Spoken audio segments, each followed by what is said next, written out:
Hello friends, आइए मैं quickly explain कर देता हूँ मेरे इस लास्ट डेट का हमने इसको कैसे बनाया था। यहाँ पर आप देख सकते हो। हाँ, सॉरी। ओके, यहाँ पर आप देख सकते हो 51,600 के कॉल पर हमने ट्रेड को बनाया था, जो 347 पर हमने एंट्री बनाया था इस वाले कैंडल पर। और ये जो रेड कैंडल आप देख रहे हो, इस रेड कैंडल के लो पर हमारा स्टॉप लॉस था। एंड जो एग्जिट हुआ है वो एकदम टॉप पर हुआ है, जो 470 टू 73 के आसपास यहाँ पर हमने इसको एग्जिट कर लिया था। अब इसको समझ लेते हैं हमने इसको कैसे बनाया है। हम चार्ट पर चलते हैं और सबसे पहले हमारा प्लानिंग क्या था। हमारा प्लानिंग सिंपल था कि प्राइस नीचे आएगा, डीप में आएगा तो हम बाई करने की कोशिश करेंगे। अब इसको सेल करना थोड़ा सा डेंजरस हो सकता है। एक बहुत बड़ा मूवमेंट आया हुआ है, बहुत स्ट्रॉन्ग था, जिस वजह से हमने प्लानिंग बाय के लिए किया था। लेकिन प्राइस जैसे रिट्रेस करके नीचे आएगा, कंफर्मेशन देगा, तभी हम इसको बाय के लिए देखेंगे। और अगर हमें शॉर्ट करना है तो 52,000 का लेवल है, जिसको हिट करने के बाद अगर रिजेक्ट होता है, रिजेक्शन लेता है, रेजिस्टेंस बनता है, तो फिर हम वहाँ से शॉर्ट के लिए सोच सकते थे। नहीं तो हम सिर्फ और सिर्फ बाय के लिए प्लान करके रखे थे कि प्राइस नीचे आएगा, डीप मारेगा, कहीं पर भी कंफर्मेशन आएगा तो हम बाई करने की कोशिश करेंगे। हो सकता है 52,000 को जाकर ये हिट करे, ये हमारा प्लानिंग था। या फिर प्राइस हो सकता है साइडवे भी हो जाए, क्योंकि एक बड़ा मूवमेंट आया था। अब सबसे पहले इसको मैं एक बार आपको समझा देना चाहता हूँ क्यों हमने ऐसा प्लान किया था। देखिए, प्राइस में क्या हुआ, अगर हम थोड़ा सा इसको चार्ट को स्क्वीच करें।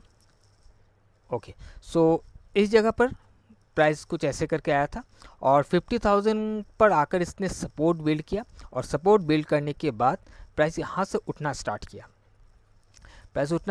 इस जगह पर जाकर एक हाई बनाया, प्राइस फिर से रिट्रेस किया और नया एक हाई बनाया। यहाँ पर इसने एक स्ट्रक्चर को डेवलप किया था अपसाइड के लिए।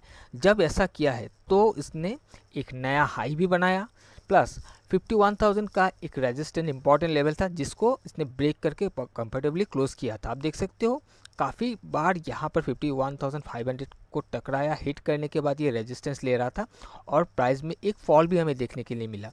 और last to last trading session में ये ब्रेकआउट होकर ऊपर ही सस्टेन कर गया।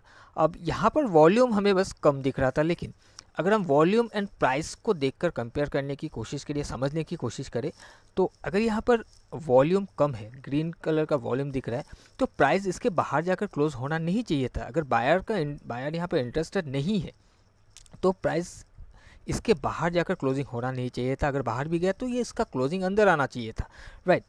अगर प्राइस यहाँ पर बाहर जाकर क्लोज हो रहा है, इतना स्ट्रॉन्ग कैंडल बन रहा है, वॉल्यूम कम है, तो समझ में ये आ रहा है कि यहाँ पर सेलर का इंटरेस्ट कम है, सेलिंग इंटरेस्ट कम है यहाँ पर, जिस वजह से बायर को हायर लेवल पर बाई करके प्राइस को उठाना पड़ रहा है, राइट। यानी कि बायर का इंटरेस्ट हमें यहाँ पर समझ आ रहा था, जिस वजह से मैंने बताया था कि प्राइस काफ़ी स्ट्रॉन्ग है।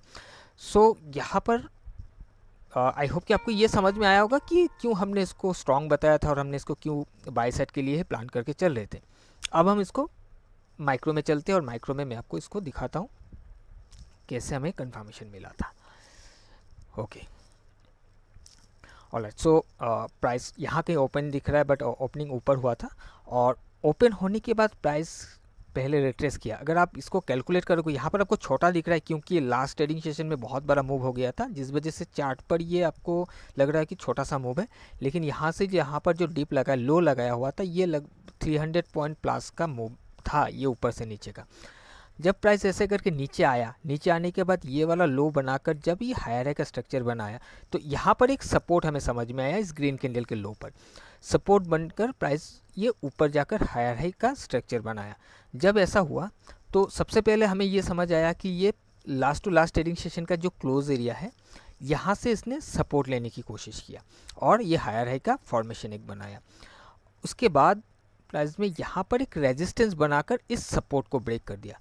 अब देखिए यहाँ पर रेजिस्टेंस बन गया, सपोर्ट ब्रेक हो गया। अब इसको क्या होना चाहिए, प्राइस को फॉल करके नीचे आना चाहिए। लेकिन नेक्स्ट कैंडल में क्या हुआ, इसने इस रेड कैंडल का लो को डिफेंड किया और एक इनसाइड कैंडल बना दिया। अब इनसाइड कैंडल बना दिया, ये अंदर घुसने की कोशिश किया, फेल होकर नीचे आ गया। अगर ऐसा हुआ है, फेल होकर नीचे आ गया, यानी कि सेलर इसको सेल करके नीचे ला रहे, तो नेक्स्ट कैंडल एक लोअर लो बन जाना चाहिए था। अगर ऐसा बनता तब भी एक कंफर्मेशन मिल जाता, तो हम इसी सपोर्ट एरिया से एक ट्रेड को इनिशिएट कर सकते थे डाउन साइड के लिए। बट ऐसा कुछ हुआ नहीं। प्राइस अंदर चला गया वॉल्यूम बढ़ाते हुए। जब ऊपर गया तो प्राइस ने इस जगह पर जो एक रेजिस्टेंस बनाया था इसके आसपास जाते ही रिजेक्शन होकर नीचे आकर इसके अंदर ही क्लोज हो गया, बट रिजेक्शन लेते हुए ये क्लोज किया है। उसके बाद प्राइस फिर से बाहर आया, देखिए फिर से इसने सपोर्ट के नीचे आया। अब जब सपोर्ट के नीचे आया है इसके पास अभी मौका था कि ये गिर जाए, क्योंकि सपोर्ट ऑलरेडी एक बार ब्रेक हो चुका था। प्राइस अंदर घुसने की कोशिश किया, फिर से फेल होकर नीचे आ गया। अब अगर इसमें फिर से एक लोअर लो का एक स्ट्रक्चर बन जाता तो कहीं ना कहीं प्राइस कुछ ऐसे करके ऐसे आ सकता था। अब यहाँ पर एक ट्रेंड अगर आप देखोगे, जब प्राइस गिर के नीचे आया था इस जगह पर एक लो बना के अंदर गया, फिर जब नीचे आया इसने एक नया लो बनाया, इस कैंडल के नीचे एक नया लो बनाया, बट क्लोजिंग नहीं कर पाया। बट फिर भी हम ये मान के चल सकते थे कि एक नया फ्रेश लो बनाया है। तो एक ट्रेंड हमें समझ में आ रहा था कि हाँ अब शायद ये गिर जाएगा, डाउन साइड के लिए ये गिरने के लिए कोशिश कर रहा है, अपने आप को सेटअप बना रहा है। अब जब ऐसा हुआ तो एक लोअर लो यहाँ पर बनना चाहिए था, ताकि हमें एक रेजिस्टेंस का कंफर्मेशन मिल जाए कि यहाँ पर एक रेजिस्टेंस बना हुआ है। ऐसा हुआ नहीं, फिर से अपने इस लो को, इस कैंडल के लो को डिफेंड करके अंदर चला गया। जब अंदर चला गया फिर से इसने वॉल्यूम को बढ़ाया। अब जब वॉल्यूम बढ़ा दिया अंदर चला गया, अब अभी भी इसके पास अगर गिरना है, इसके पास मौका था कि हम ये वेट करके बैठे थे कि अब ये जो ग्रीन कैंडल है, जिस ग्रीन कैंडल का यहाँ पर लो बना के जो अंदर चला गया, अब इस ग्रीन कैंडल का लो अगर ब्रेक होके एक कैंडल क्लोज हो जाए तब भी एक प्लान किया जा सकता था शॉर्ट साइड के लिए। तब हम शॉर्ट साइड के लिए प्लान करते जो कि हम 51,500 के टारगेट को चेस करके चल सकते थे। बट यहाँ पर क्या हुआ, जब ये प्राइस अंदर गया, जब प्राइस अंदर गया, अंदर जाने के बाद ये अंदर सस्टेन कर गया, फिर से प्राइस इसको हिट करके अंदर सस्टेन हो गया। तो अभी प्राइस इसी जोन के अंदर ट्रेड कर रहा था यहाँ पर। तो हमारा जो वेट हम जो कर रहे थे यहाँ पर कि अगर इसको नीचे आना है तो इस वाले कैंडल का, ये जो ग्रीन कैंडल है, इस ग्रीन कैंडल के लो को कॉम्प्रोमाइज करना होगा, इसको ब्रेक करके नीचे आना होगा, तब जाकर प्राइस गिर सकता है, यानी राइट। क्योंकि यहाँ पर एक लॉन्ग फॉर्म हुआ, इस लॉन्ग को फेल करना पड़ेगा तब जाकर प्राइस नीचे गिर सकता है। क्योंकि इतना तो समझ में आ गया था यहाँ से कि प्राइस यहाँ से गिरकर एक लो बना कर अंदर जाने की कोशिश किया, फिर से नया एक लो बना दिया। अब प्राइस थोड़ा सा रिट्रेस करके ऐसा होता, इसको ब्रेक करके तो प्राइस धीरे धीरे करके डाउन साइड का मूवमेंट पकड़ लेता। और दूसरा, अगर ऊपर जाना होगा तो मेरे पास ये वाला एक रेजिस्टेंस है जहाँ पर इसने हिट करके नीचे आया, फिर देखिए यहाँ पर भी हिट करके नीचे आया, तो प्राइस इसको ब्रेक करके ऊपर सस्टेन होना पड़ेगा, क्लोज होना पड़ेगा, तो फिर प्राइस ऊपर का डायरेक्शन में जा सकता है। सो ये एक रेंज था मेरे पास। और अगर आप देखोगे इस कैंडल ने रेजिस्टेंस को ब्रेक किया, इसने फिर इसके नीचे आ नहीं पाया, राइट।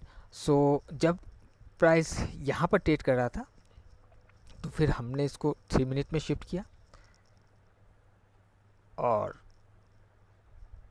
ओके। सो मैं इसको और एक लाइन में यहाँ पर ड्रॉ कर देता हूँ ताकि आपको समझ में आए। मैं इस ग्रीन कैंडल के लो को मैं ड्रॉ करता हूँ, एक लाइन लगाता हूँ कि इसके नीचे से प्राइस वीक हो सकता है, और यहाँ पर रेजिस्टेंस था, इसके ऊपर से प्राइस स्ट्रांग हो सकता है। सो प्राइस देखिए इस वाले कैंडल ने इसको ब्रेक करके ऊपर क्लोज हो गया, और यहाँ से जब यहाँ तक का प्राइस का जो मूवमेंट है उस दौरान इसने एक ट्रेंड का भी कंफर्मेशन दे दिया था। इसने एक ट्रेंड को बनाते हुए ऊपर गया, अपसाइड का ट्रेंड डेवलप किया, साथ ही इसने इस रेजिस्टेंस को ब्रेक करके ऊपर क्लोज हो गया। तब जाकर हमने इस वाले कैंडल पर हमारा एंट्री बनाया था, इसके हाई पर, इस रेड कैंडल के हाई पर, ऑप्शन के चार्ट पर इसके हाई पर हमारा एंट्री था जो इस रेड कैंडल में ट्रिगर हुआ, और यहाँ पर हमारा एग्जिट हुआ था, राइट। अब मैं एग्जिट का भी बता देता हूँ कि हमने जो एग्जिट कर दिया था तो उसका क्या कैलकुलेशन था। हालांकि 52,000 का मैंने बताया था कि आप लोगों के वहाँ तक ये जा सकता है, राइट। सो इसका मैं एक बार आपको कैलकुलेट करके बताता हूँ कि यहाँ पर मेरा एंट्री था, और यहाँ से अगर हम देखें 52,000 तक तो आपको दिखेगा 248 या 250 का 50 पॉइंट्स आप पकड़ के चल सकते हो। 250 पॉइंट का एक रेंज था, रूम था यहाँ पर। अगर 250 पॉइंट का रूम था स्पॉट में तो मैंने इसको डिवाइडेड बाई 2 हाफ इसको कर दिया, और 125 का पॉइंट मैंने ऑप्शन के चार्ट पर टारगेट लगा दिया था, और जो कि जैसे वहाँ पर जाकर हिट किया हमने इसको एग्जिट कर दिया। और देखिए यहाँ पर मैं रुक सकता था, बट उस टाइम पर मैं सिस्टम पर नहीं था, मैं थोड़ा बाहर था, तो मैंने मोबाइल पर ही इसको मैं मॉनिटर कर रहा था, और जैसे मेरे टारगेट पर पहुँचा मैंने इसको एग्जिट कर लिया, क्योंकि मैं स्पॉट चार्ट को देख नहीं पा रहा था मोबाइल पर। इतना मुझे इतना कंफर्टेबल फील नहीं होता कि मैं एक बार स्पॉट को देखूं, एक बार उसको देखूं। तो मुझे जहाँ तक मुझे चाहिए था वहाँ तक जैसे ही पहुँचा मैंने तुरंत ही उसको एग्जिट कर दिया। उसके बाद प्राइस अगर देखोगे तो रिट्रेस करके आया, रिट्रेस करके आने के बाद धीरे धीरे करके इसने 52,000 को हिट किया। ऑप्शन में भी अगर देखोगे प्राइस रिट्रेस करके आने के बाद एक नया हाई भी बनाया हुआ है। सो आई होप कि आपको ये समझ में आया होगा कि कैसे हमने इसको बनाया था, स्टेट को कैसे ट्रेंड को कंफर्म किया, कैसे हमने रेंज को बनाया, कौन से लेवल को ध्यान में रखते हुए हमने इस स्टेट को बनाया है। अगर कोई कन्फ्यूजन है तो आप मुझे पूछ सकते हो, टेलीग्राम पर मुझे पूछ सकते हो, और मैं ये जो वीडियो है मैं ये पब्लिक चैनल पर भी डालने वाला हूँ। अगर आप में से किसी को कन्फ्यूजन है मुझे आप कमेंट करके भी बता सकते हो।